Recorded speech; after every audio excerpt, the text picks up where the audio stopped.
traditional outsourcing, we call it kind of offshoring too. You're looking at more of, far away from the US, India, Philippines, Eastern Europe. So when you consider nearshoring, which is where we specialize, we look at Colombia, Guatemala, Mexico, all similar time zones to the US, very easy to get to these locations. Like our facilities are 2.5 hour flight from Fort Lauderdale. So when you look at nearshoring, it's kind of more location based, I would say. And then traditional outsourcing kind of BPO is, hey, here's our process, go do it. We don't really mind who's doing that process with us.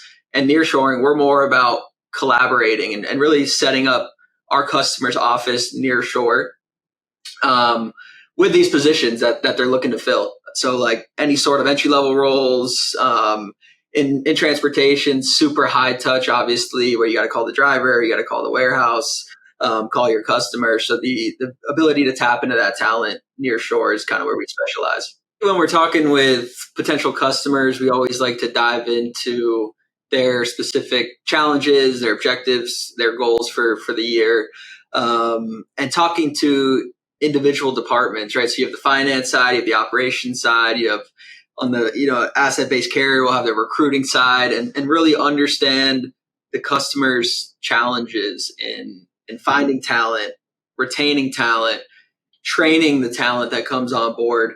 So it starts with that, more of a conversation of understanding within the organization, as you look at your org chart, what is that low-hanging fruit of positions?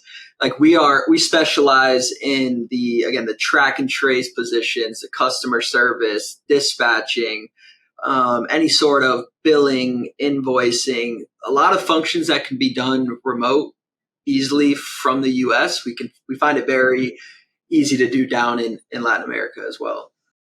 All right. So nearshoring, you're saying, is more of a geographic scenario that you're at least, you're outsourcing a function, but you're doing it in somewhat, and I'll just call it regionally, and this, what you just mentioned is kind of a North Central America scenario there, right? Yep. Like Latin America. I think it's worth mentioning too, like scalability and our customers and I'll bring it back to 2020 when COVID hit, like companies could not find talent quick enough for the demand of their customers, and they were struggling, and we were able to come in and say, hey, we have 30, 40, 100 people available, turnkey, ready to go that we can place in your account, within 2 weeks, where they were struggling to even get resumes in the door for some of these functions. So like as an organization, especially in transportation with the cycles are crazy with the boom and bust, like the ability to scale up quickly for the demand, and then when the volumes drop, be able to scale back as well. And we're a good partner to actually look at the trend and the productivity, the output, and tell our customers, hey, you don't need 30 people doing this function right now. You actually only need 20. And we work with our customers to determine the needed headcount. I think the biggest thing is finding a partner, right? The right partner. Somebody who is doing it really well, is set up, has good processes. Obviously that's what we do.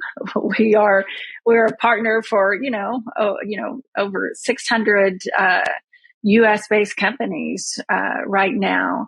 And I think that's the biggest thing is you've got to find someone who has, talent, the right talent. It's got to be the right timing at the right cost, all of those things, especially in today's economic environment where people are trying to do that more with less.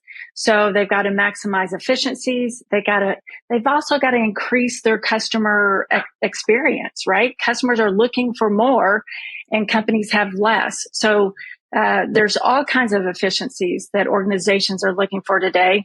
And if you're thinking about, one of the challenges that we see, not only with our customers, but you see reports on it all the time, is building resilient and agile workforces. And so,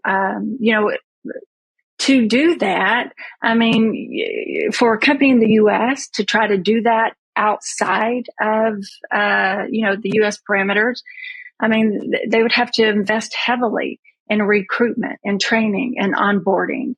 And so that's why, finding a partner who's already doing that and can supply that for you, would be the first thing that an organization should look for.